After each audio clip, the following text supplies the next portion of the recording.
하나님께서 오늘 우리에게 주시는 말씀은 마태복음 2장 1절부터 23절까지의 말씀입니다. 마태복음 2장 1절부터 23절까지의 말씀을 제가 봉독하겠습니다. 헤로드 왕 때에 예수께서 유대 베들레헴에서 나심에 동방으로부터 박사들이 예루살렘에 이르러 말하되 유대인의 왕으로 나신 이가 어디 계시냐? 우리가 동방에서 그의 별을 보고 그에게 경배하러 왔노라 하니 헤롯 왕과 온 예루살렘이 듣고 소동한지라. 왕이 모든 대제사장과 백성의 서기관들을 모아 그리스도가 어디서 나겠느냐 물으니 이르되 유대 베들레헴이오니 이는 선지자로 이렇게 기록된 바 또 유대 땅 베들레헴아 너는 유대 고을 중에서 가장 작지 아니하도다. 내게서 한 다스리는 자가 나와서 내 백성 이스라엘의 목자가 되리라 하였음이니이다. 이에 헤롯이 가만히 박사들을 불러 별이 나타날 때를 자세히 묻고 베들레헴으로 보내며 이르되 가서 아기에 대하여 자세히 알아보고 찾거든 내게 구하여 나도 가서 그에게 경배하게 하라. 박사들이 왕의 말을 듣고 갈새 동방에서 보던 그 별이 문득 앞서 인도하여 가다가 아기 있는 곳 위에 머물러 서 있는지라. 그들이 별을 보고 매우 크게 기뻐하더라. 집에 들어가 아기와 그의 어머니 마리아가 함께 있는 것을 보고 엎드려 아기께 경배하고 보배함을 열어 황금과 유향과 몰약을 예물로 드리니라. 그들은 꿈에 헤롯에게로 돌아가지 말라 지시하심을 받아 다른 길로 고국에 돌아가니라. 그들이 떠난 후에 주의 사자가 요셉에게 현몽하여 이르되 헤롯이 아기를 찾아 죽이려 하니 일어나 아기와 그의 어머니를 데리고 애굽으로 피하여 내가 네게 이르기까지 거기 있으라 하시니 요셉이 일어나서 밤에 그 아기와 그의 어머니를 데리고 애굽으로 떠나가 헤롯이 죽기까지 거기 있었으니 이는 주께서 선지자를 통하여 말씀하신 바 애굽으로부터 내 아들을 불렀다 함을 이루려 하심이라. 이에 헤롯이 박사들에게 속은 줄 알고 심히 노하여 사람을 보내어 베들레헴과 그 모든 지경 안에 있는 산의 아이를 박사들에게 자세히 알아본 그때를 기준하여 2살부터 그 아래로 다 죽이니 이에 선지자 예레미야를 통하여 말씀하신 바 라마에서 슬퍼하며 크게 통곡하는 소리가 들리니 라헬이 그 자식을 위하여 애곡하는 것이라. 그가 자식이 없으므로 위로받기를 거절하였도다 함이 이루어졌느니라. 헤롯이 죽은 후에 주의 사자가 애굽에서 요셉에게 현몽하여 이르되 일어나 아기와 그의 어머니를 데리고 이스라엘 땅으로 가라. 아기의 목숨을 찾던 자들이 죽었느니라 하시니 요셉이 일어나 아기와 그의 어머니를 데리고 이스라엘 땅으로 들어가니라. 그러나 아켈라오가 그의 아버지 헤롯을 이어 유대의 임금됨을 듣고 거기로 가기를 무서워하더니 꿈에 지시하심을 받아 갈릴리 지방으로 떠나가 나사렛이란 동네에 가서 사니 이는 선지자로 하신 말씀에 나사렛 사람이라 칭하리라 하심을 이루려 함이러라. 아멘. 찬양대의 찬양이 있겠습니다.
아멘. 우리는 지난주에 하나님께서 그 종 선지자들에게 보이시지 않고서는 어떠한 일도 행하시지 않는다는 아모스의 말씀을 살펴보았습니다. 그래서 예수님이 탄생하시기 전에 마리아에게 수태고지를 하셨고 또 요셉에게도 나타나서 그 마리아가 잉태한 것이 성령으로 잉태했기 때문에 그를 데려오기를 두려워하지 말라고 말씀하신 것을 보았습니다.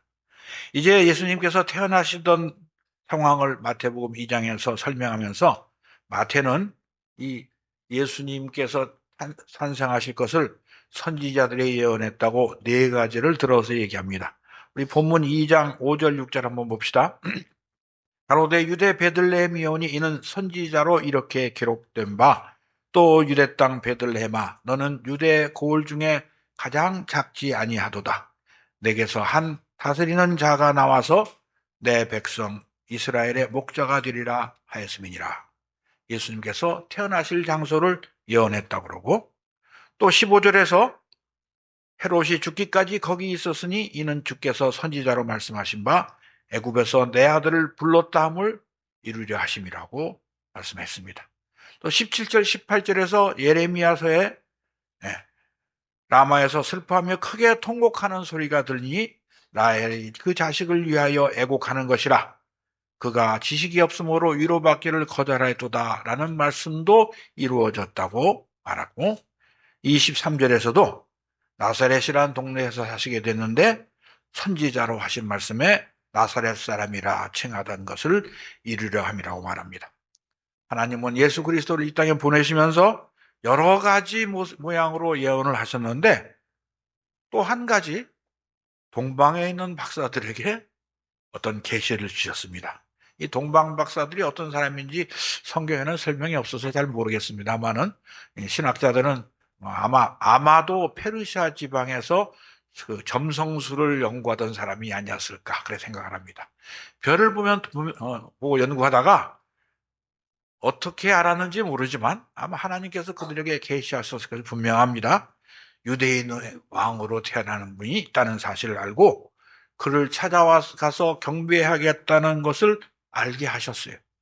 그래서 참 그 동방에서부터 이 예루살렘까지 또 예루살렘에서 좀 더 떨어진 베들레헴까지 먼 길을 걸어오게 하셨습니다. 아마 하나님께서는 유대인들에게만 아니라 이방인들에게도 구세주가 오신다는 사실을 가르쳐 주고 싶었던 것 같습니다. 동방 박사들이 와가지고 별을 따라오다가 그냥 계속 따라갔으면 좋은데 예루살렘에 가까이 오면서 자기들 생각이 들어갔던 것 같죠. 왕이 태어나면 어디 태어나겠습니까? 왕궁에서 태어날 것이다. 그래서 헤롯 왕궁을 찾아갔는데 가서 유대인의 왕이 태어나신 곳이 어디입니까? 우리가 경배하러 왔습니다. 그래서 아주 난리가 났습니다. 왜? 그때 헤롯이라는 왕이 있었는데 또 왕이 태어났다고 그러니까 이건 영모에 해당되는 일 아닙니까? 큰일 났습니다. 또 헤롯은 원래 유대인이 아니고 에돔 사람이기 때문에 그 유대인들에게 컴플렉스가 있었을 겁니다. 언제 유대인들이 반란을 일으켜서 나를 내쫓을지 모른다. 비록 로마 황제가 나를 지지하기는 하지만은 그런 불안한 마음이 있었는데 유대인의 왕이 태어났다고 그러니까 아이고 큰일 났구나 했던 것 같습니다. 그래서 그 금방 화가 나서 그 왕을 잡아 죽이려고 하지는 않고 위선자 같이 행동하죠. 그가 그 별이 언제 나타나느냐 그 아기에 대해서 자세히 알아보고 나한테도 가르쳐주면 내가 가서 그 왕에게 경배하겠다. 그럴 리가 있습니까? 참 요즘 사람들도 거짓말을 잘합니다만은 옛날 사람들도 참 거짓말을 잘한 것 같습니다. 그러면서 헤롯이 물어옵니다. 헤롯은 에돔 사람이니까 성경을 모르고 대제사장과 서기관을 불러서 그 메시아가 오면은 어디서 오느냐 그랬더니 오늘 우리가 본 5절 6절 말씀을 하죠. 이 말씀은 선지자가 예언한 것이라고 그랬는데 선지자가 어디서 예언했냐면 미가 선지자가 예언했습니다. 우리 미가서 5장 2절 말씀을 한번 같이 찾아보겠습니다. 미가서는 구약성경 1294쪽에 있습니다. 미가서 5장 2절 말씀입니다. 베들레헴 에브라다야, 너는 유다 족속 중에서 작을지라도 이스라엘을 다스릴 자가 내게서 내게로 나올 것이라. 그의 근본은 상구의 영혼에 있느니라. 그래서 베들레헴에서 태어날 것이라고 가르쳐 줍니다. 사실 우리가 생각해도 왕이 되실 분은 왕궁에서 태어나야 마땅할 것 같습니다. 하나님께서는 베들레헴이라는 아주 유다 땅에서도 작고 보잘것없는 시골 땅에 태어나게 하십니다. 왕자가 태어나면은 왕궁에서 수많은 시녀들의 시중을 받고 아마 그 당시에 제일 유명한 의사가 또 옆에 있으면서 많은 사람의 축복을 받았을 것 같습니다. 그런데 하나님의 아들은 시골에 있는 작은 마을에 마구간에서 태어나게 하셨습니다. 이런 걸 보면서 우리가 되게 중요하게 생각하고 갖고 싶어하는 이 세상의 부귀영화를 하나님은 참 하찮게 보신다는 것을 알 수 있습니다. 그런 것이 하나님의 아들이 오시는데 아무 필요 없다고 우리에게 가르쳐 주시는 것입니다.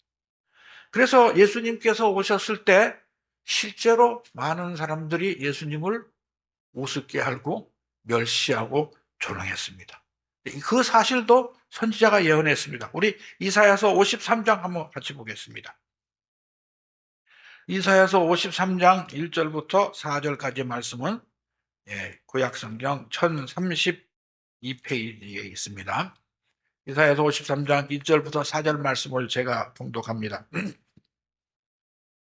우리가 전한 것을 누가 믿었느냐? 여호와의 팔이 누구에게 나타났느냐?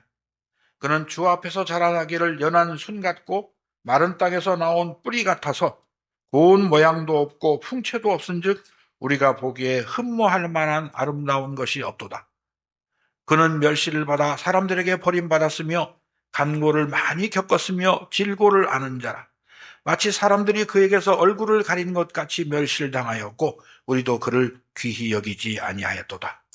그는 실로 우리의 질고를 지고 우리의 슬픔을 당하였거늘 우리는 생각하기를 그는 징벌을 받아 하나님께 맞으며 고난을 당한다 하였노. 하나님의 아들이 우리를 위하여 오셔서 고난을 당하셨는데 우리가 그분을 귀하게 여기지 않았던 것입니다. 그러나 하나님께서는 소수의 사람들을 부르셔서 그 아들 앞에 가서 경배하게 하십니다. 그들이 바로 이방인인 동방박사였고 유대인 중에서는 들에서 양을 치던 목자들밖에 없었음을 우리가 성경을 통해서 잘 압니다. 하나님께서 동방박사들을 다시 인도하셔서 베들레헴까지 인도하시고 거기서 아기 예수를 보고 경배하셨는데 어떻게 계시를 주셨는지 모르지만은 동방박사들에게 헤롯에게 가서 예수님 계신 곳을 알려주지 말고 다른 곳으로 피해가라 하셨고 또 예수님의 부모인 애굽 요셉과 마리아에게도 헤롯이 죽이려 하니까 애굽으로 피난하라고 한다. 그래서 예수님께서 애굽으로 가서 헤롯이 죽을 때까지 거기에 계셨습니다. 이 일도 하나님께서 선지자들의 예언을 성취하게 하신 것이라고 말합니다. 그 예언이 어디 기록되어 있습니까? 호세아서 11장 1절에 기록되어 있습니다. 구약성경 1266쪽에 있습니다.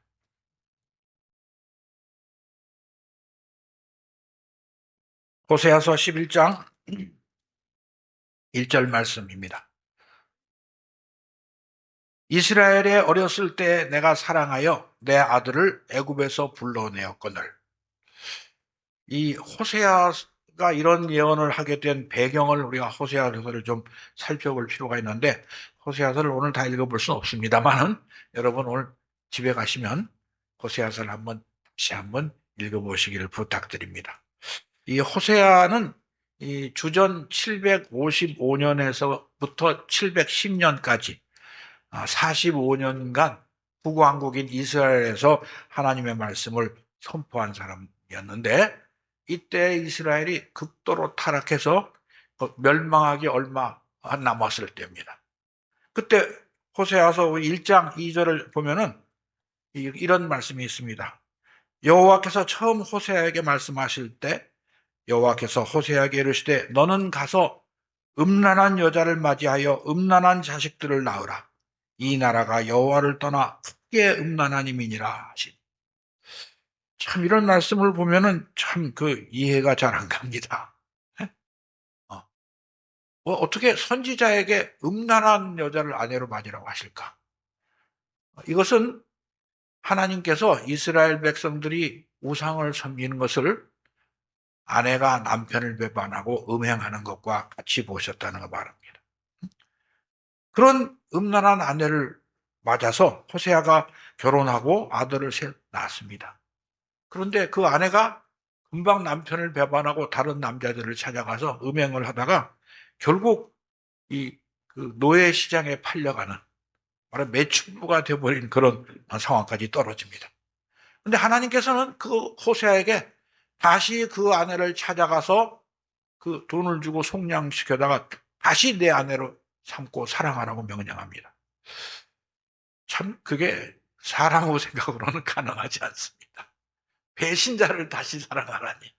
근데 호세아 선지자는 또 그 말씀에 순종해서 이 간음한 여인 고멜이라는 여인을 데려다가 사랑합니다. 어떻게 이런 일을 하라고 하실까?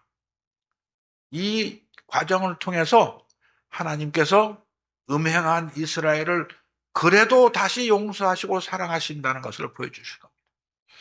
여러분, 우리는 어떻습니까? 우리는 한 번도 하나님을 배반하지 않고 예수 믿은 후에 늘 거룩하게 사셨습니까?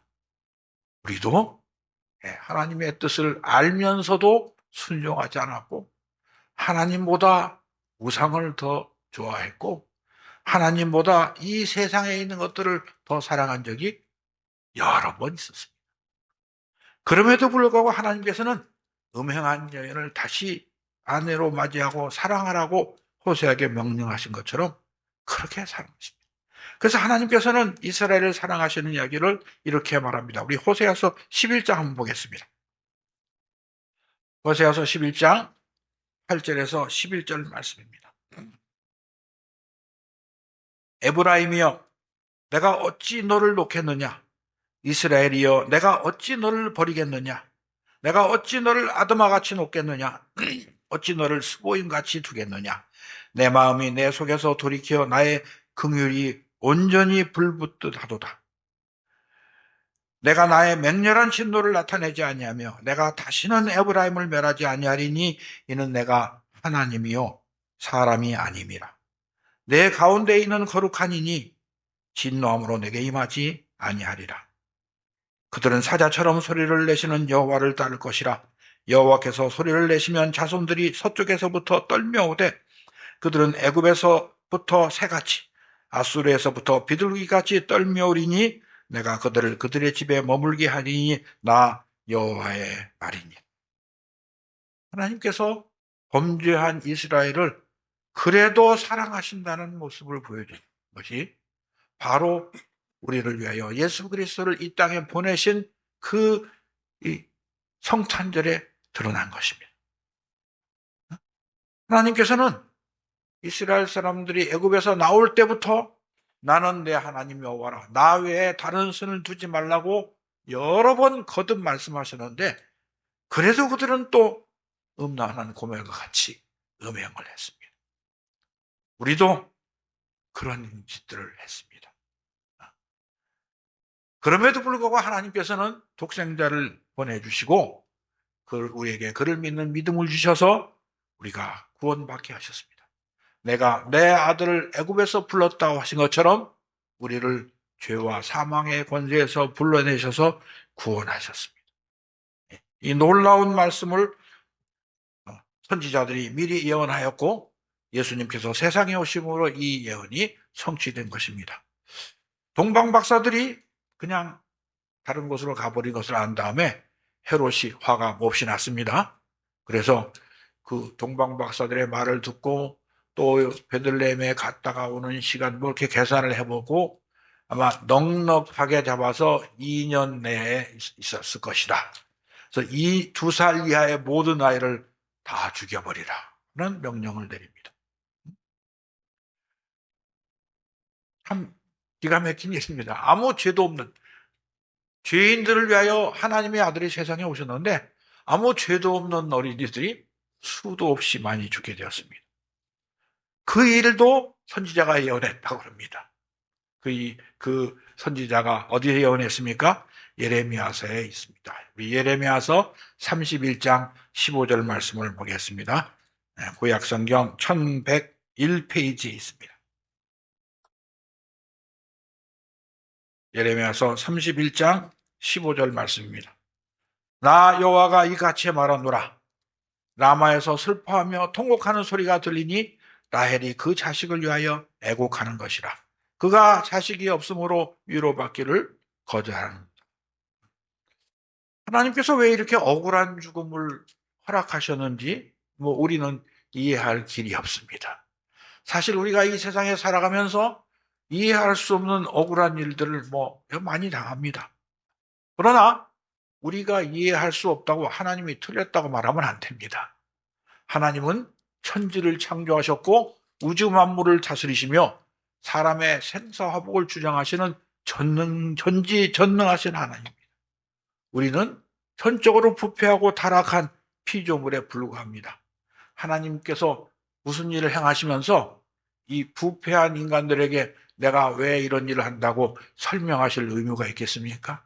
하나님은 무슨 일이든지 하셔도 됩니다. 우리가 이해할 수 없으면 기다려봐야 됩니다. 하나님께서 가르쳐 줄 수가 있습니다. 하나님께서 이런 비극을 허락하신 이유가 당연히 있다. 그 이유를 예레미야서 31장 16절에서 이렇게 말합니다. 여호와께서 이같이 말씀하시니라. 내 울음소리와 내 눈물을 멈추어라. 내일에 삭슬 받을 것인즉 그들이 그 대적의 땅에서 돌아오리라. 여호와의 말씀이니라. 왜 이런 일이 나느냐? 자기들이 한 그 값이다 말하는 것입니다. 우리가 몰라도 하나님은 우리의 은밀한 죄를 다 알고 계시기 때문에 그래서 우리 그 모든 값을 치러 주신 것입니다.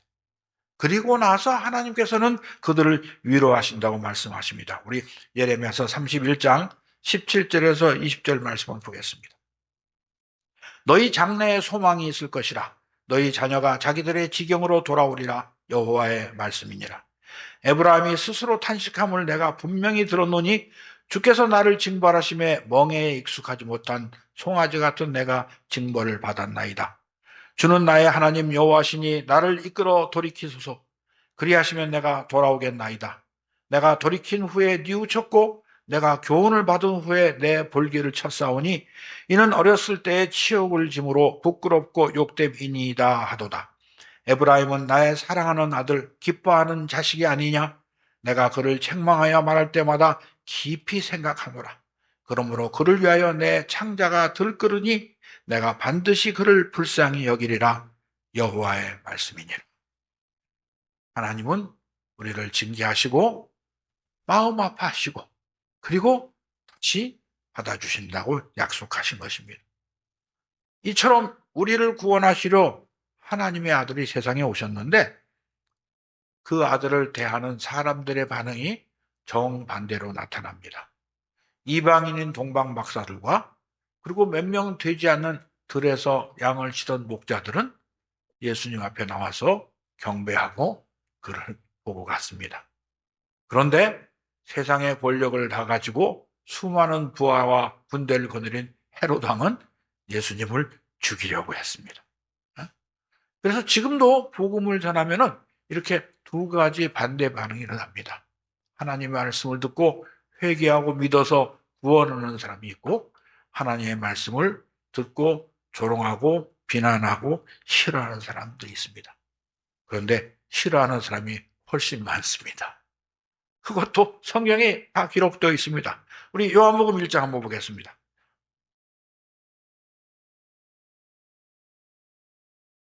요한복음 1장 9절부터 14절까지의 이런 말씀이 있습니다. 참빛, 곧 세상에 와서 각 사람에게 비추는 빛이 있었나니 그가 세상에 계셨으며 세상은 그로 말미암아 지은 바 되었으되 세상이 그를 알지 못하였고 자기 땅에 오매 자기 백성이 영접하지 아니하였으나 영접하는 자 곧 그 이름을 믿는 자들에게는 하나님의 자녀가 되는 권세를 주셨으니 이는 혈통으로나 육정으로나 사람의 뜻으로 나지 아니하고 오직 하나님께로부터 난 자들이니라. 말씀이 육신이 되어 우리 가운데 거하심에 우리가 그의 영광을 보니 아버지의 독생자의 영광이요 은혜와 진리가 충만하더라. 세상 대부분의 사람들이 예수님을 거부했지만 아주 소수의 사람들이 예수 그리스도를 믿고 영접해서 하나님의 자녀가 되었습니다. 그것은 우리가 똑똑하고 선하고 거룩해서가 아니라 하나님께서 그렇게 해주신 것이라고 말합니다. 그래서 하나님께서 우리를 예수 그리스도를 믿고 하나님의 자녀가 되는 권세를 주셨습니다. 이제 애굽으로 갔던 예수님은 이 헤롯 왕이 죽자 다시 유대 땅으로 돌아오는데 그 베들레헴이 그 요셉의 고향인데 거기는 예루살렘이 가까우니까 위험한 게 느껴졌는데 하나님께서 갈릴리 지방 나사렛이라는 곳으로 가라고 했습니다. 그래서 나사렛에서 자라시게 되었는데 그 일도 마태는 하나님께서 선지자를 통해서 예언하셨다고 그럽니다. 우리 마태복음 2장 23절 말씀 봅시다. 나사렛이란 동네에 가서 사니 이는 선지자로 하신 말씀에 나사렛 사람이라 칭하리라 하심을 이루려 함이로라. 그래서 혹시 구약 성경에 예수님을 나사렛 사람이라고 칭한 곳이 있는가 찾아본 분이 계십니까? 찾아도 찾을 수가 없습니다. 구약 성경에 나사렛이란 단어가 안 나옵니다.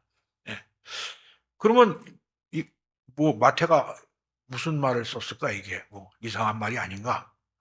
이렇게 지어낸 얘기인가? 이렇게 생각할 수 있는데 성경이 그럴 리는 없죠. 틀릴 수는 없습니다. 그래서 우리가 이 나사렛 사람이라는 헬라어 단어를 좀 찾아볼 필요가 있는데 이 나사렛 사람이라는 단어를 헬라어로 쓸 때 나자레노스 또는 나조라이오스 이렇게 쓴답니다. 네? 이 말이 나사렛 사람, 나사렛 출신이라는 사람이라는 의미도 있지만은 어떤 나무의 작은 가지, 순 그런 의미가 있다고 합니다. 그래서 이 번역이 이제 하면서 이제 나사렛 사람이라고 그랬는데 그것이 아니고 이새 줄기에서 나온 한 싹이다. 그런 의미로 말씀한 것입니다. 그런 선지자의 말씀을 기억하시죠? 어디 있습니까? 이사야서 11장에 나옵니다. 우리 이사야서 11장을 한번 같이 찾아봅시다. 이사야서 11장은 구약성경 981쪽에 있습니다. 이사야서 11장 1절부터 5절까지 이런 말씀이 있습니다. 이새 줄기에서 한 싹이 나며 그 뿌리에서 한 가지가 나서 결실할 것이요 그의 위에 여호와의 영 곧 지혜와 총명의 영이요 모략과 재능의 영이요 지식과 여호와를 경외하는 영이 강림하시리니 그가 여호와를 경외함으로 즐거움을 삼을 것이며 그의 눈에 보이는 대로 심판하지 아니하며 그의 귀에 들리는 대로 판단하지 아니하며 공의로 가난한 자들을 심판하며 정직으로 세상의 겸손한 자를 판단할 것이며 그의 입에 막대기로 세상을 치며 그의 입술의 기운으로 악인을 죽일 것이며 공의로 그의 허리띠를 삼으며 성실로 그의 몸에 띠를 삼으리라.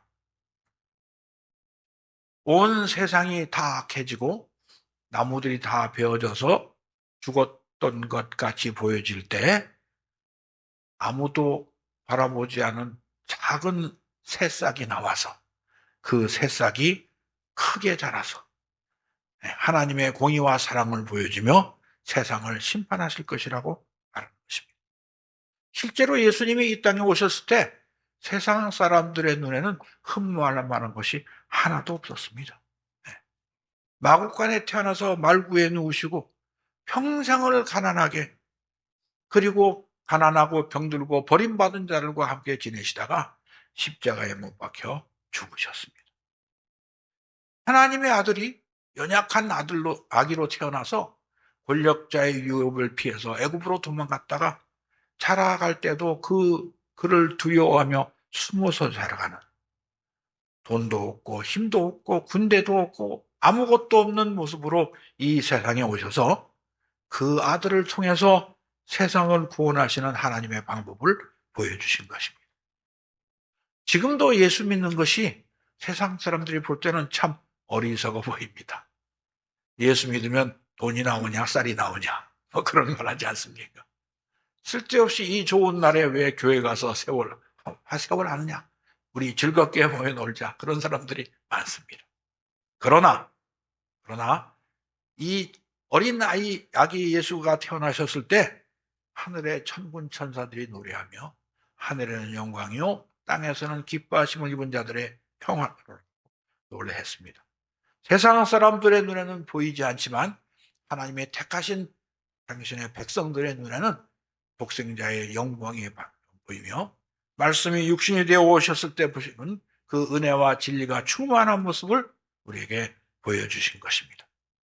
우리 주님이 이런 모습으로 세상에 오셔서 아버지께 죽기까지 충성하시고 십자가에 못 박혀 죽으신 지 사흘 만에 부활하셔서 그리고 하늘에 올라가셔서 지금 하나님 보좌의 우편에 앉아 계십니다.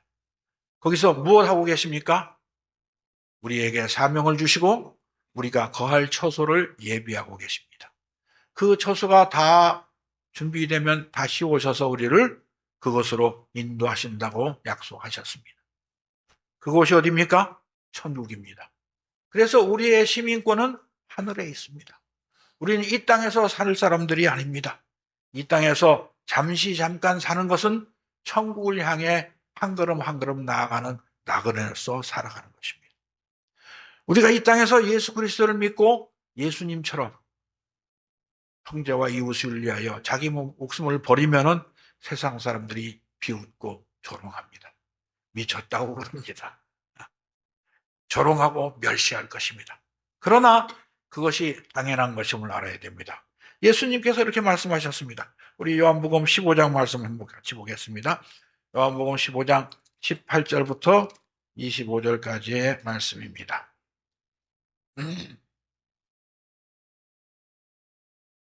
요한복음 15장 18절부터 21절까지 주님이 이렇게 말씀하셨습니다. 세상이 너희를 미워하면 너희보다 먼저 나를 미워한 줄을 알라.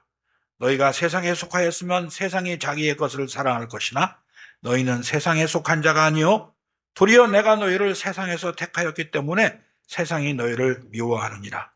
내가 너희에게 종이 주인보다 더 크지 못하다 한 말을 기억하라. 사람들이 나를 박해하였은즉 너희도 박해할 것이요 내 말을 지켰은즉 너희 말도 지킬 것이라. 그러나 사람들이 내 이름으로 말미암아 이 모든 일을 너희에게 하리니 이는 나를 보내신 이를 알지 못함이니라. 세상이 우리를 미워하고 멸시하면 이상히 여기지 마시기 바랍니다. 세상이 말세가 가까워지면서 예수님을 죽이려 한 헤롯 같은 사람들이 더 많아지고 있습니다. 요즘 보면 세계 각국의 정부들이 다 성령을 대적하고 하나님을 대적하는 그런 정부가 되어가고 그런 법안을 만들어가고 있습니다. 그러나 염려하지 맙시다. 우리 주님이 세상을 이기셨습니다. 그리고 그 주님이 우리와 함께 계십니다. 하나님이 우리와 함께 하시면은 아무도 우리를 해칠 수가 없습니다.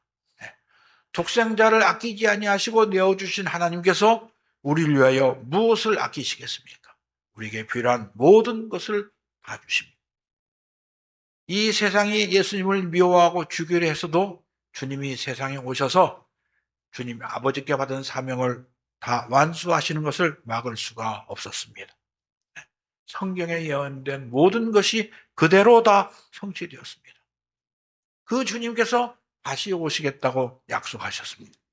그것도 아무도 막을 수가 없습니다. 우리 주님이 다시 오시면 세상을 심판하시고 1000년 동안 이 세상을 다스리시는데 우리가 주님과 함께 왕노릇 하실 것이라고 약속하셨습니다. 그래서 우리는 이제 이 세상에 오신 예수님을 바라보고 예수님처럼 살아야 됩니다.